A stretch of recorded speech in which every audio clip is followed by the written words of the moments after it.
Party कार्यालय का उद्घाटन करते हुए समाजवादी पार्टी के प्रमुख अखिलेश यादव ने इसे पीडीए भवन नाम दिया। उन्होंने कहा कि आज हम बहुत खुश हैं क्योंकि ये कार्यालय न सिर्फ भव्य है बल्कि समाजवादी पार्टी का प्रतीक है। उन्होंने कहा कि हमने बीजेपी के कई बहुमंजिला पार्टी कार्यालय देखे हैं, लेकिन उनकी चमक धमक हमारे पीडीए भवन के सामने फीकी पड़ जाती है। अखिलेश यादव ने बीजेपी पर तंज कसते हुए कहा कि उन्होंने छोटा कार्यालय इसलिए बनाया क्योंकि उन्हें पता है कि आजमगढ़ से उनका कुछ नहीं बनने वाला।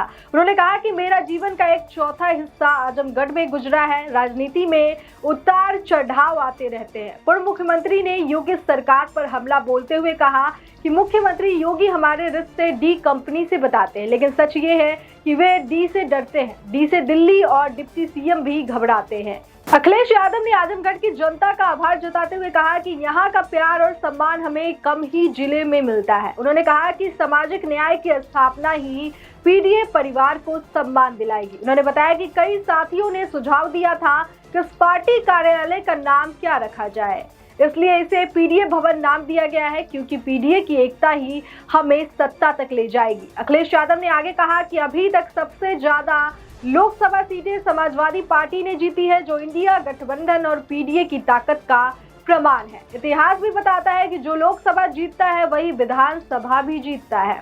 उन्होंने कहा कि आजमगढ़ का समाजवाद से पुराना रिश्ता है। एक्सप्रेसवे के रास्ते इटावा और लखनऊ से आजमगढ़ जुड़ा है और ये सड़क समाजवादी पार्टी ने ही बनाई है। हाल ही में बनी 4 लेन की सड़क महंगी तो है लेकिन अभी अधूरी है। किनारों पर मंडी और रोजगार के अवसर बनाए जा रहे हैं। अखिलेश यादव ने कहा कि सरकार की बनाई टंकियां भ्रष्टाचार के कारण फट जाती है और आगे और टंकियां भी गिरेगी। उन्होंने नौजवानों से अपील की कि वे एआई की मदद से हर विधानसभा में 10-10 हजार वोट बढ़ाएं ताकि समाजवादी पार्टी की जीत सुनिश्चित हो। अंत में उन्होंने कहा कि मुख्यमंत्री ओसीएम हैं, उनके साथ 2 डीसीएम भी हैं, लेकिन उनके विधायक आपस में लड़ रहे हैं। चोरी की घटनाएं सीसीटीवी में कैद हो चुकी है, जिससे बीजेपी के कई लोग पकड़े गए हैं। हमारा संकल्प है कि पीडीए की एकता और सामाजिक न्याय के लिए हमारा संघर्ष लगातार जारी रहेगा। आजमगढ़ की जनता का जो प्रेम और समर्थन हमें मिला है वो हमें और भी मजबूत बनाता है।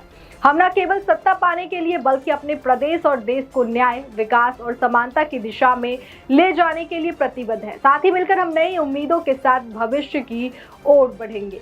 तो इस खबर पर आपकी क्या राय है, कमेंट करके हमें जरूर बताएं। बाकी देश और दुनिया की तमाम खबरों के लिए देखते रहिए लोकहित क्रांति न्यूज। नमस्कार।